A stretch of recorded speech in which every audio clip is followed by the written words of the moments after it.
I've been thinking about something that I don't hear anyone talking about, honestly.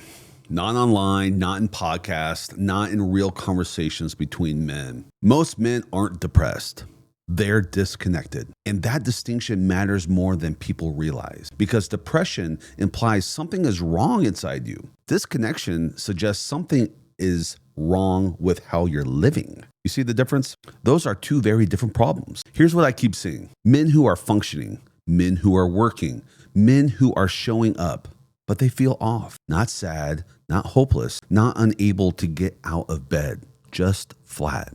Like life is happening, but they're not really inside it. And that flatness is dangerous because it's quiet. It doesn't trigger alarms. It doesn't look like a crisis. It just slowly drains color from everything. I've been there. When men feel this way, they usually don't say anything. They assume it's stress. They assume it's age. They assume it's normal. So they push through it. They work harder.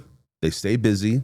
They distract themselves. And that works for a while until it doesn't. Here's where things get interesting. Over the last decade, studies on men's mental health have shown something consistent. Rates of diagnosed depression in men haven't risen as sharply as rates of emotional disengagement, loneliness, and chronic stress. Men aren't always reporting sadness. They're reporting feeling detached, feeling numb, feeling irritable, feeling restless, feeling like something is missing. Those are not classic depression symptoms. They're signs of disconnection. One large study out of Harvard that followed adult men for decades found that quality of connection, not income or achievement, was the strongest predictor of long-term well-being. So not success, not productivity, not status, but connection. And yet modern life is built in a way that systematically erodes it. Think about how men live now. Most work is sedentary.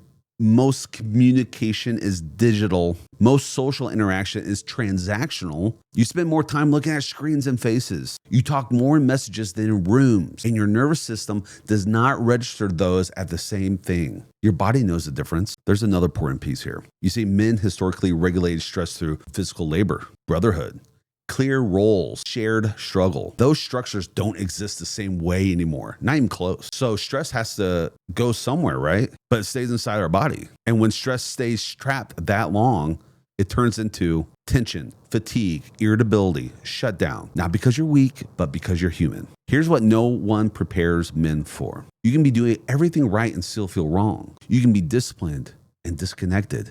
You can be ambitious and empty. You can be admired and isolated. And when that happens, most men usually question the system. They question themselves. This is where the internal dialogue starts. What's wrong with me? Why don't I feel fulfilled? Why can't I enjoy what I've built? I've been down this road. Those questions feel so personal, but they're structural. They come from living in a way that keeps you busy but aligned.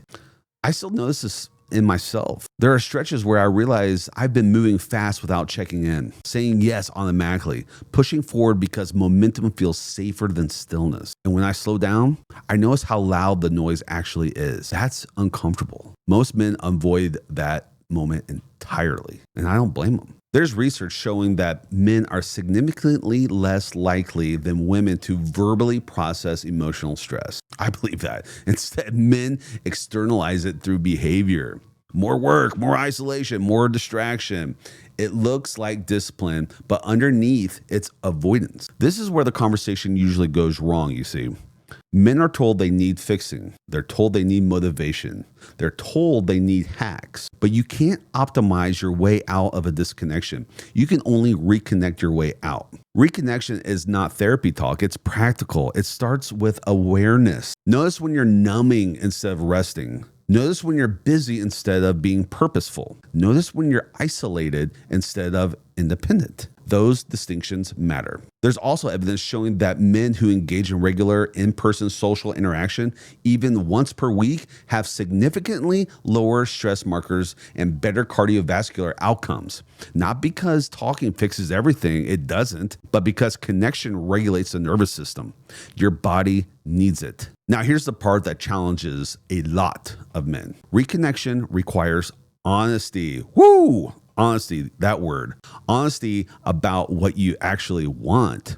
Honesty about what drains you. And honesty about what you've been tolerating. That honesty often threatens the identity you've built. So us men, we avoid it. But here's the thing, brother, avoidance has a cost, a huge cost. You see, disconnection doesn't stay neutral. Over time, it turns into resentment or cynicism or apathy. And then one day something breaks, a relationship, a habit, a sense of self, not because it came out of nowhere, but because it was ignored. So what does reconnection actually look like? It's not a massive life overhaul, I'll tell you that.